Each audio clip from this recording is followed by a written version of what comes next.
Hello everyone, welcome to true S and PCS. इस lecture में बात करना स्टार्ट करते हैं हम लोग सेकंड एंग्लो मराठा वॉर से। फर्स्ट एंग्लो मराठा वॉर में और उसके बाद जो रिpercussions हुए मराठा कॉन्फेडरेसी मराठा एम्पायर के साथ, उसकी हमने पूरी की पूरी उथल पुथल देखी कि वहां पर चल क्या रहा था। और हमने रोल देखा कि वॉरेन हेस्टिंग्स से लेकर लॉर्ड रिचर्ड वेलेस्ले तक आते आते मराठा एम्पायर को और स्पेशली पेशवा को मजबूर कर दिया गया रिचर्ड वेलेस्ली के टाइम तक आते आते कि Maratha empire should enter into a subsidiary alliance system. ठीक है। अब यानी कि पेशवा की अथॉरिटी, मुझे एक बात बताओ शाइनी, कमजोर हो गई कि पहले की तरह स्ट्रांग है? कमजोर हो गई। तो सब्सिडरी अलायंस को एक्सेप्ट करने के बाद जो कि पेशवा ने एक्सेप्ट करा, और कौन सा पेशवा था वो, किसने एक्सेप्ट करा था? बाजीराव टू। ठीक है। तो दौलत राव सिंधिया और इंदौर में रघुजी, इंदौर कह रहा हूं मैं, sorry, Nagpur, Bhosle were from Nagpur. यहां पर अगर आप देखो, भोसले एट नागपुर। अब क्या हुआ, नागपुर की कहानी अभी तक हमने नहीं देखी। तो दौलत राव सिंधिया ग्वालियर से और नागपुर से राघोजी भोसले, इन्होंने सोचा कि देखो पेशवा तो अब बंध गए हैं और हम दोनों को जिम्मेदारी लेनी चाहिए, मराठा की स्वतंत्रता वापस पहले की तरह हो जाए। लेकिन वेलेस्ली की आर्मी, जो कि उसकी भाई की अध्यक्षता में काम कर रही थी, जो रिचर्ड वेलेस्ली था, हमने देखा था उसने अपने भाई को भेजा था आर्थर वेलेस्ले को, क्या करने के लिए? पूना की सॉवरेनिटी को रिस्टोर करवाने के लिए और बाजीराव को दोबारा पेशवा बनाने के लिए, राइट। अब क्या हुआ, लेकिन इन लोगों ने प्लान तो बहुत अच्छा बना लिया कि हमें वापस इंडिपेंडेंस, जो है मराठा की इंडिपेंडेंस सेव करनी है, वापस उसको बिल्कुल पुराने की तरह सारी पावर्स दिलवानी है। लेकिन अभी भी आर्मी आर्थर वेलेस्ले की अच्छी तरीके से ऑर्गेनाइज थी and it was a well prepared army. और जब इन्होंने अटैक करने का सोचा, भोसले और सिंधिया ने, तो इनकी आर्मी डिफीट कर दी गई आर्थर वेलेस्ली की आर्मी के द्वारा। यानी कि ब्रिटिशर्स ने इजीली इनकी आर्मी को डिफीट कर दिया। दो जगह पर लड़ाई हुई थी ये, एसआई एंड आरगांव। अटैक करने का सोचा था क्योंकि वहां पर सिंधिया और भोसले ने अटैक करा, लेकिन वो हार गए बहुत जल्दी। अब ये इंग्लिश की फोर्सेस जो हैं, इंग्लिश ईस्ट इंडिया कंपनी की फोर्सेस, अब पहले इन्होंने करी लड़ाई की, दौलत राव सिंधिया और रघुजी भोसले ने। तो English force them to conclude separate subsidiary alliances, इनसे भी सब्सिडरी अलायंस साइन करवा ली under treaty of Devgaon,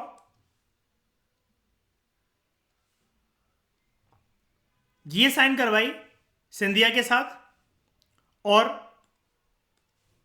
treaty of सूरजी Arjun गांव, ये साइन हुई भोसले के साथ 1803 में। लेकिन अभी भी एक पर्सन जो था वो सब्सिडरी अलायंस के अंडर नहीं आया। यानी कि अभी तक कौन कौन आपको दिख रहे हैं, कौन कौन आ गए? ग्वालियर आ गया सब्सिडरी अलायंस के अंदर, पुणे आ गया सब्सिडरी अलायंस के अंदर, नागपुर आ गया सब्सिडरी अलायंस के अंदर। होलकर कहां से थे? अभी तक इसको नहीं बांधा गया सब्सिडरी अलायंस के अंदर। तो अब वेलेस्ली का निशाना अब इस पे जाता है।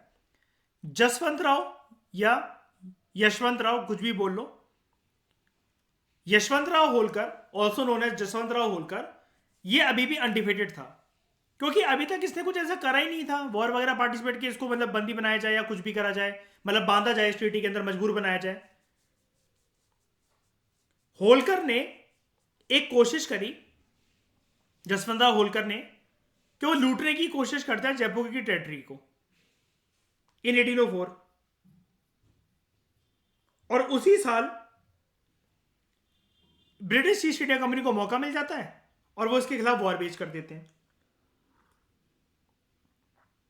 इसने इंडियन रूलर्स के साथ कोलिजन बनाने की कोशिश करी, लेकिन भारत के राजाओं में उस टाइम पर कोई दम ही नहीं था, उनके अंदर इतना गूदा ही नहीं था कि वो इंग्लिश ईस्ट इंडिया कंपनी के सामने खड़े हो पाए, और इसका अटेम्प्ट कोलिजन बनाने का अनसक्सेसफुल प्रूव होता है। और मराठास पूरी की पूरी तरीके से यहां पर आपको दिख रहे हैं कि ऑलमोस्ट सारे के सारे मराठास जो हैं, उनके मेजर जो स्टेट्स हैं, दे वर डिफीटेड, और अब वो सिर्फ ब्रिटिशर्स के कदमों के नीचे आकर उनके नुमाइंदे बनकर रह गए हैं बस, और एक दूसरे से आइसोलेट भी हो गए हैं। आइसोलेट इसका मतलब प्रॉपर तरीके से आपसे अगर कोई पूछे कि मराठा कॉन्फेडरेसी कब टूट गई, तो आपका आंसर होना चाहिए सेकेंड एंग्लो मराठा वॉर के बाद। दे वर आइसोलेटेड फ्रॉम नाउ ऑनवर्ड्स। अब किसी पे भी कोई अटैक होगा ना, तो एक दूसरे की मदद नहीं कर सकते। मराठा पावर इस वॉर के बाद ग्रेजुअली डिक्लाइन हो गई।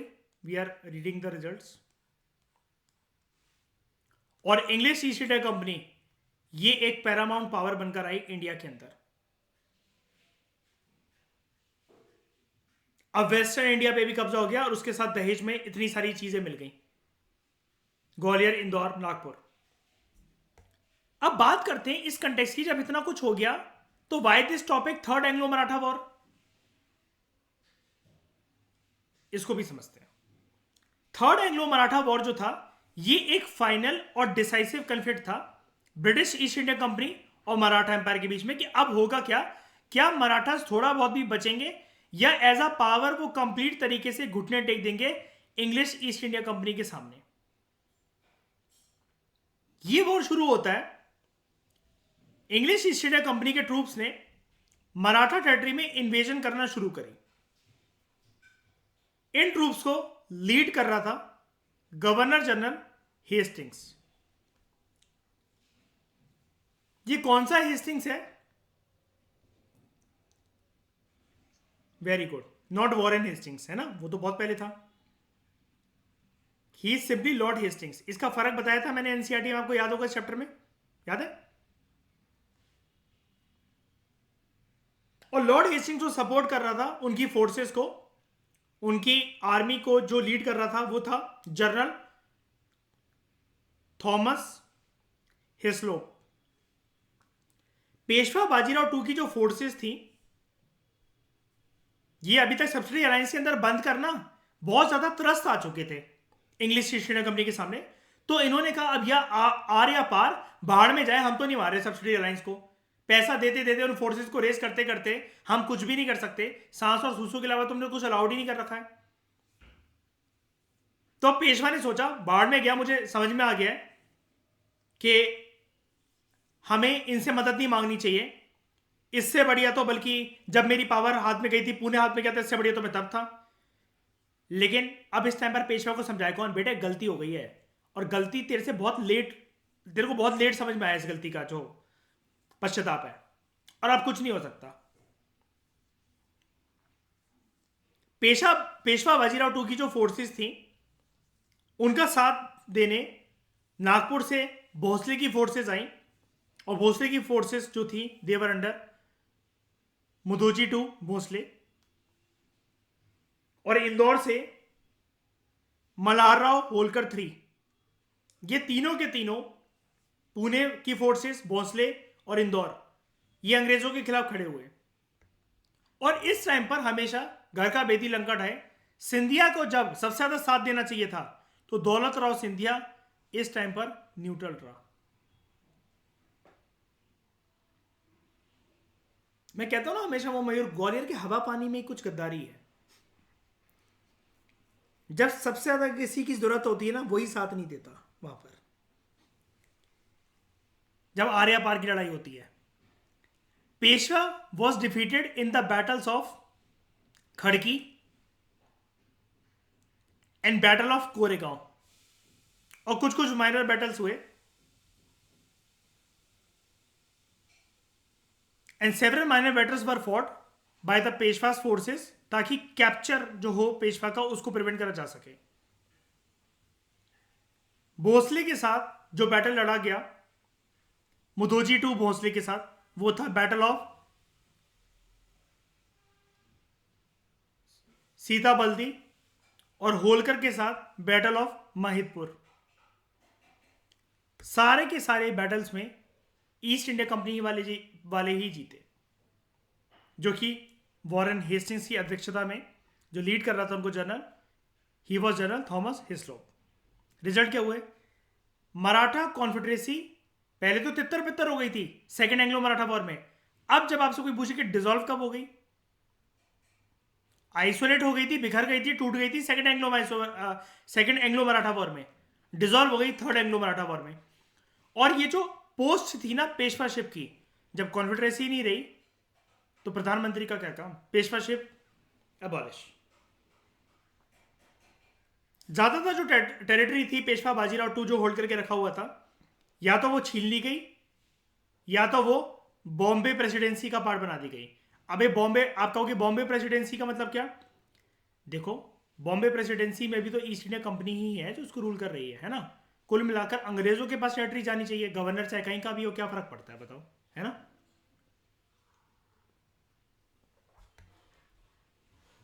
जो भोसले और होलकर की जो डिफीट हुई, it resulted in the acquisition of Maratha kingdoms of Nagpur and Indore by the British.